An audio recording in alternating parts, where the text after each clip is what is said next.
ಜನಶ್ರೀ ನ್ಯೂಸ್ಗೆ ಸ್ವಾಗತ. ನಾನು ನಿತಿನ್ ಮಂಜುನಾಥ್. ನೌಕಾಸೇನೆ ಯೋಧ ಸತೀಶ್ ನಾಯಕನಿಗೆ ಮುದ್ದೇಬಿಹಾಳದಲ್ಲಿ ಭವ್ಯ ಸ್ವಾಗತ. ವಿಜಯಪುರ ಜಿಲ್ಲೆ ಮುದ್ದೇಬಿಹಾಳ ತಾಲೂಕಿನ ಜಟ್ಟಗಿ ತಾಂಡಾದ ಸತೀಶ್ ನಾಯಕ ಅವರು ಭಾರತೀಯ ನೌಕಾಸೇನೆಯಲ್ಲಿ 15 ವರ್ಷಗಳ ಕಾಲ ಸೇವೆ ಸಲ್ಲಿಸಿ ನಿವೃತ್ತಗೊಂಡು ಫೆಬ್ರವರಿ 19, 2026ರಂದು ತಮ್ಮ ತವರಿಗೆ ಮರಳಿದ್ದಾರೆ.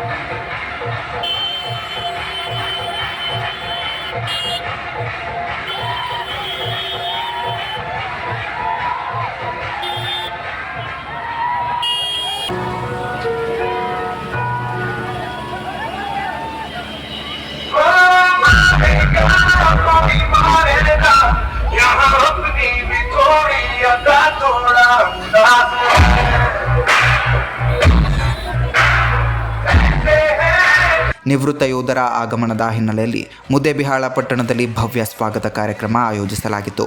ಪಟ್ಟಣದ ಬಜಾರ ಹನುಮಾನ ದೇವಸ್ಥಾನದಿಂದ ಆರಂಭವಾದ ಮೆರವಣಿಗೆ ಪ್ರಮುಖ ಬೀದಿಗಳಲ್ಲಿ ಸಂಚರಿಸಿ ಯೋಧನಿಗೆ ಗೌರವ ಸಲ್ಲಿಸಲಾಯಿತು. ಮೆರವಣಿಗೆಯಲ್ಲಿ ಸಮಾಜ ಸೇವಕ ಶಾಂತನಗೌಡ ಪಾಟೀಲ್ ನಡಹಳ್ಳಿ, ಕಾರ್ಗಿಲ್ ಸ್ಮಾರಕ ನಿರ್ಮಾಣ ಸಮಿತಿ ಪದಾಧಿಕಾರಿಗಳು, ಮಾಜಿ ಸೈನಿಕರ ಸಂಘದ ಸದಸ್ಯರು ಹಾಗೂ ಯೋಧನ ಕುಟುಂಬಸ್ಥರು ಭಾಗವಹಿಸಿದ್ರು.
ಬಸವೇಶ್ವರ ವೃತ್ತದಲ್ಲಿ ಮೆರವಣಿಗೆ ತಲುಪಿದ ವೇಳೆ ಜೆಸಿಬಿ ಯಂತ್ರಗಳ ಮೂಲಕ ಚೆಂಡು ಹೂವಿನ ಪುಷ್ಪವೃಷ್ಟಿ ಮಾಡಲಾಗಿದ್ದು ಪಟಾಕಿ ಸಿಡಿಸಿ ಸಂಭ್ರಮಿಸಲಾಯಿತು. ಜಟ್ಟಗಿ ತಾಂಡದ ಜನರು ಹೆಚ್ಚಿನ ಸಂಖ್ಯೆಯಲ್ಲಿ ಭಾಗವಹಿಸಿ ಯೋಧನಿಗೆ ಗೌರವ ಸಲ್ಲಿಸಿದರು.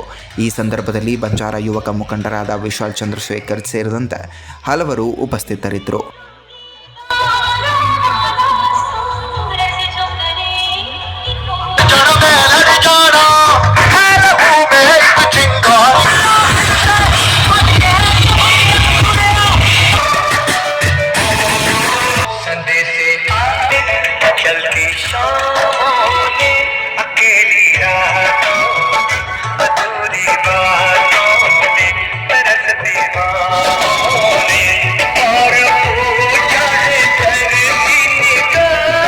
ಇದೇ ರೀತಿಯ ನಿರಂತರ ಅಪ್ಡೇಟ್ಗಳಿಗಾಗಿ ನೋಡ್ತಾ ಇರಿ ಜನಶ್ರೀ ನ್ಯೂಸ್.